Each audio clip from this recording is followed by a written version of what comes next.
મિત્રો, આજની સવારની પ્રેમી સલામ, જય મસીહ કી, પ્રેઝ ધ લોર્ડ, હાલેલુયા.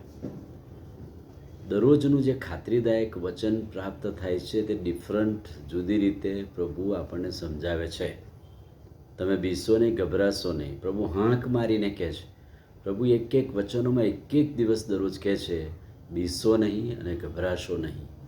પણ આપણે બહુ ચિંતા કરીએ છીએ, આપણને બહુ બીક લાગે છે. આ જગત, વિશ્વ, તોફાનો, મુશ્કેલીઓ, પરીક્ષણો, આફતોની બીક લાગે છે. અને એટલે દરરોજના દિવસમાં બીક ને ગભરાટની વચ્ચે પ્રભુનું વચન ખાતરીદાયક દરરોજ હોય છે, જે વચન સાચું ને સત્ય હોય છે.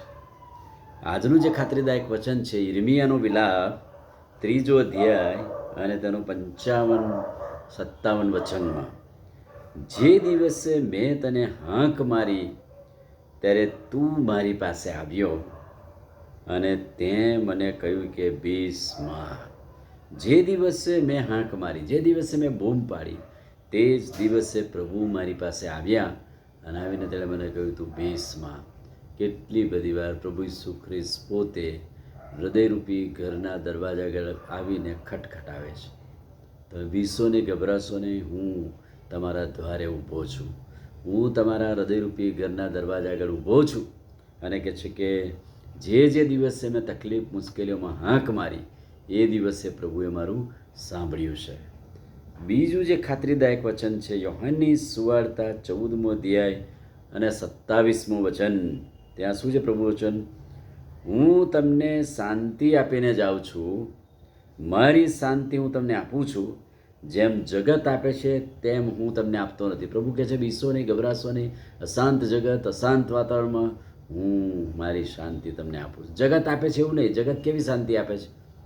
બિહામણી, ગભરામણી, થોડી વાર માટેની, 1 દિવસ માટેની, 2 દિવસ માટેની. અનંતકાલિક જીવનની શાંતિ પ્રભુ કહે છે કે હું તને આપું છું. તમારા હૃદયોને વ્યાકુળ થવા દેશો નહીં અને બીવા પણ ના દેશો. બીસો નહીં, ગભરાશો નહીં, કેમ કે જીવનની જે શાંતિ, જીવનનો જે આનંદ છે મારા નામમાં છે.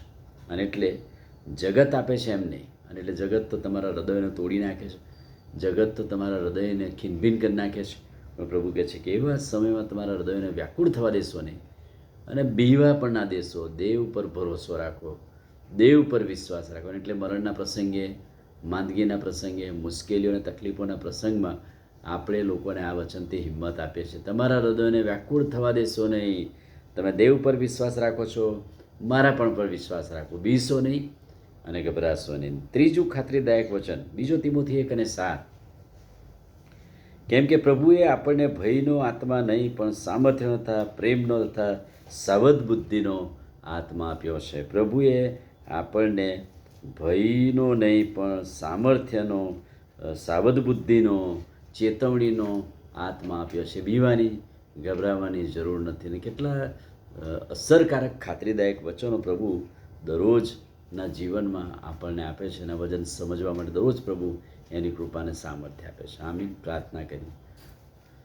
પ્રભુ, આજે સવારે તમારા અદ્ભુત અને પવિત્ર વચનને માટે આભાર. આજના ખાતરીદાયક વચનને માટે તમારી આભાર સ્તુતિ કરીએ છીએ.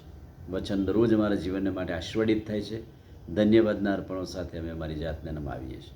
પ્રાર્થના પ્રભુ ઈસુના નામમાં કરીએ છીએ. સાંભળો અને માન્ય કરો. આમીન. God bless you.